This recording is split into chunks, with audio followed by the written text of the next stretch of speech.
Alright,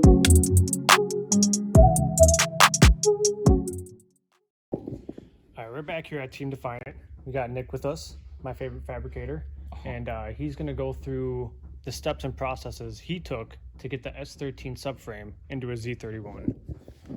Alright, so to get started, first you're going to have to remove your 300ZX subframe in order to get the S13 subframe ready to drop in. So once we get that removed, you're not going to have two studs in the back. You will have your front two that are factory, but you will have to incorporate. So the steps that we did to do that, we chopped off the front because we knew we were going to have to lengthen it. Then we had to chop off a little bit on the end here, and it's just a solid piece of steel. So we get that chopped off, get it to fit. Now you can bolt up these two sections. And where do we get these aluminum? We got those aluminum subframe bushings from TF Works. So you see right here, they just slip right in. Might have to clean it up a little bit once you get the rubber bushings out, but.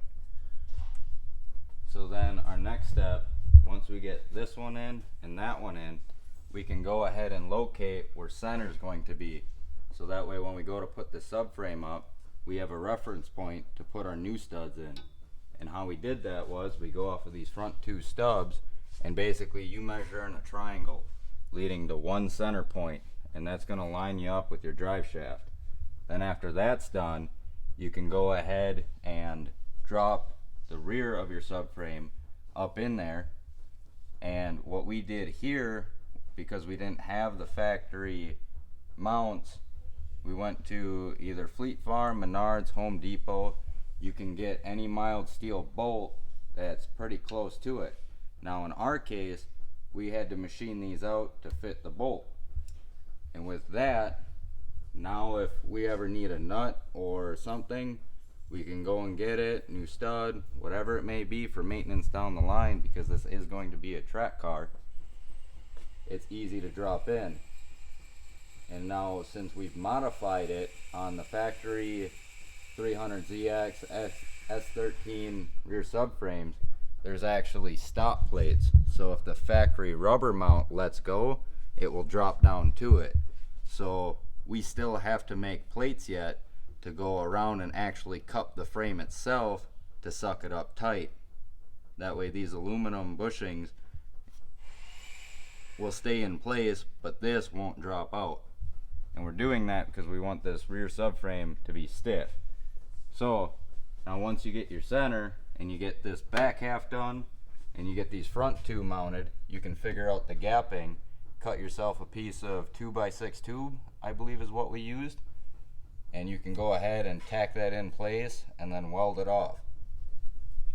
Now when that's done, the whole S13 subframe is basically at a complete point.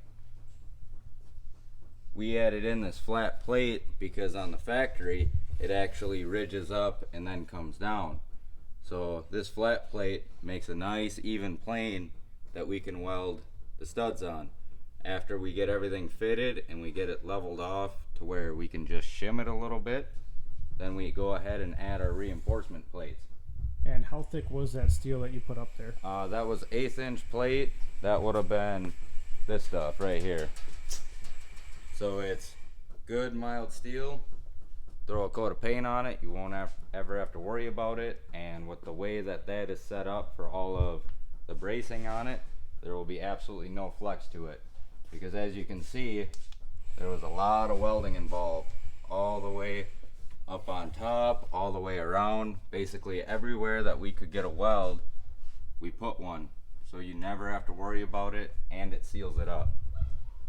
So once the top plate is done, subframe is done, your next step is going to be to figure out on the rails on where you have to cut slots for clearance. I know it's going to be kind of hard to get up in there to see it, but everything where you see is painted, kind of like what I pointed out in my first video. Everything is boxed, everything's painted, just so that we can have more clearance for the suspension play. And we may have cut out a little bit too much, but with the added steel, it's just as strong as it would be factory. So now once all of that's done, for a real-time aspect, it's not 2 hours. This is no easy job to do. You want to take your time, do it right. I think in total, between modifying the S13 rear subframe, modifying the rails, we probably got about 35 hours into it from start to finish. Then we also have added cutouts here just because we're dropping in a fuel cell. So there is a kit to put all of this on.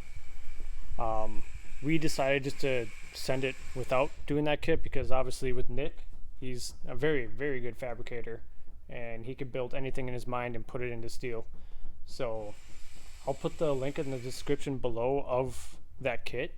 I don't know what's all entailed in putting it in, but this is how we did it, and this is the most cost friendly for us because we already had materials. So how much would you say total we have into it, including the wire, the gas? So just for the material aspect, so we're counting in the steel, we're counting in the studs, the nuts, and little odds and ends. If you already have a welder, the knowledge, and just even a grinder, you're looking at about 30 bucks in material, give or take, depending on the market. But I know when I bought it all, it was right between $30 to $50 for the material needed in order to put this in, and then about the 35 hours of solid work to get everything right where it needs to be. All right, another part with the subframe is going to be the suspension. So I'll put the link in the description of what we used for the mounts. It just comes with a bracket and it just bolts right up to the S13 coilover.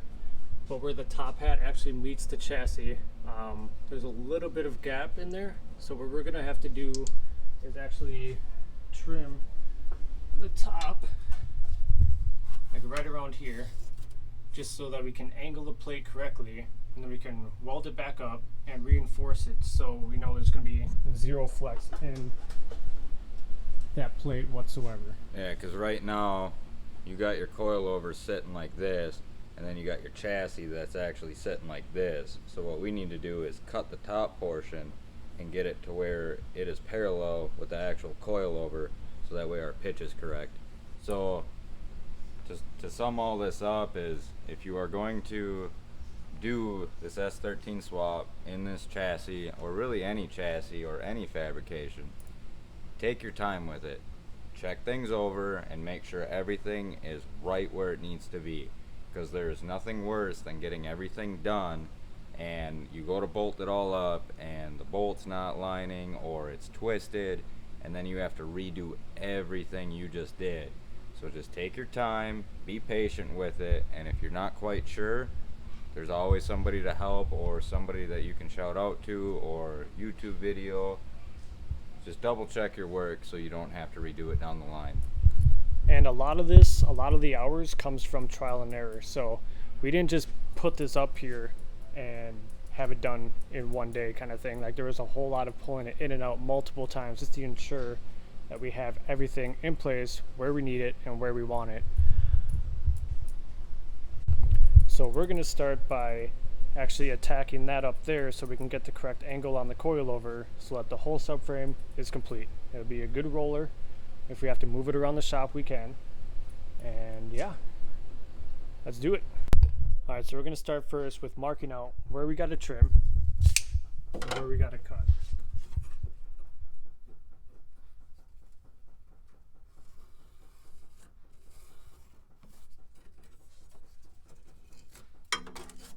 So essentially, we're going to keep this spot right here untouched, and then we're going to trim or cut all this right here so we can pull that plate down.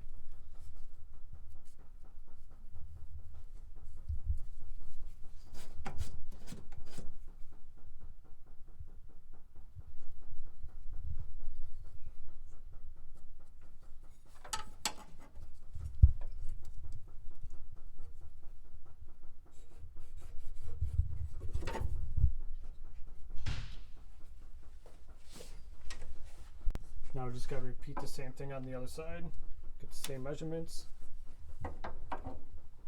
So now it's kind of easier to see the gap that the coilover has.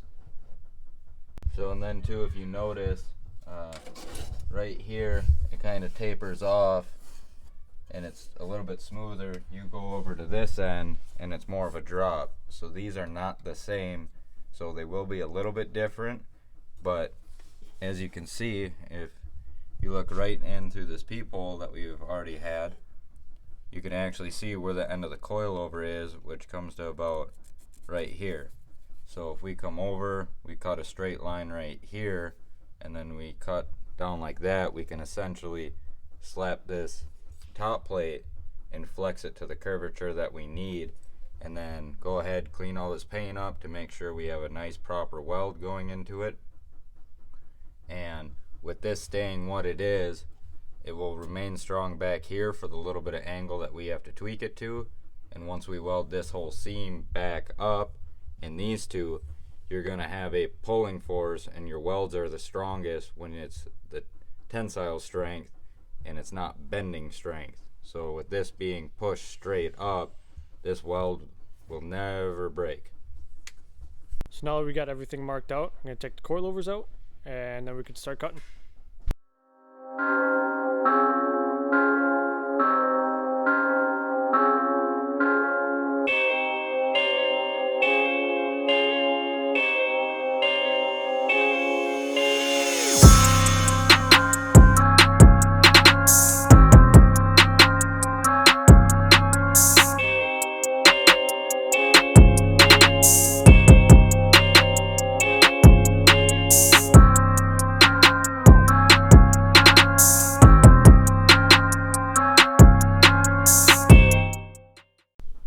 So now that we got our initial cuts to actually slope this down to match the parallel of the coilover top hats, since we have to drop it down, what I need to do now is take out about an 1/8 inch just above this line to allow me to bring it down, because right now if I try pushing it down, it's just going to bottom out, and that'll give me enough room to where I can flex this plate to where it matches up with that.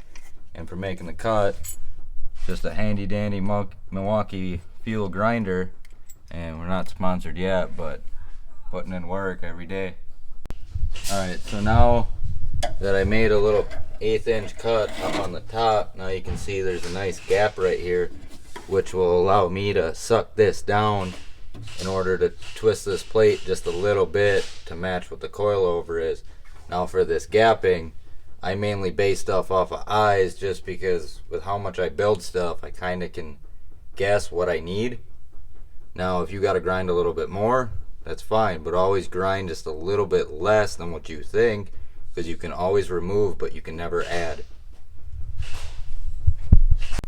So now that we got these cut, before we start to actually go and fit these coilovers back in here and figure out our degrees, we're going to go ahead and clean off where we cut, because that's where we're going to have to put a weld, and it's easier to clean it up now and prepare it for welding than when we actually put the coilovers in there and get it ready, and then we have to tack on paint, which can leave porosity in the weld, and then it'll cause cracking.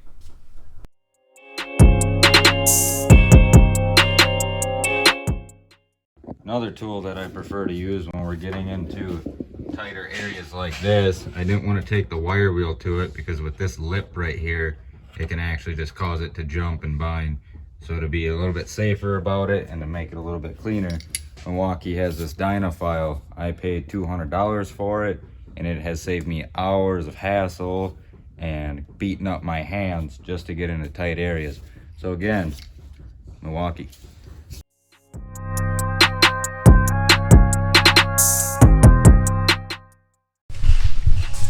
So that's where we're going to end the video for today. As you see, we've got everything all cleaned up, both sides, inside and outside.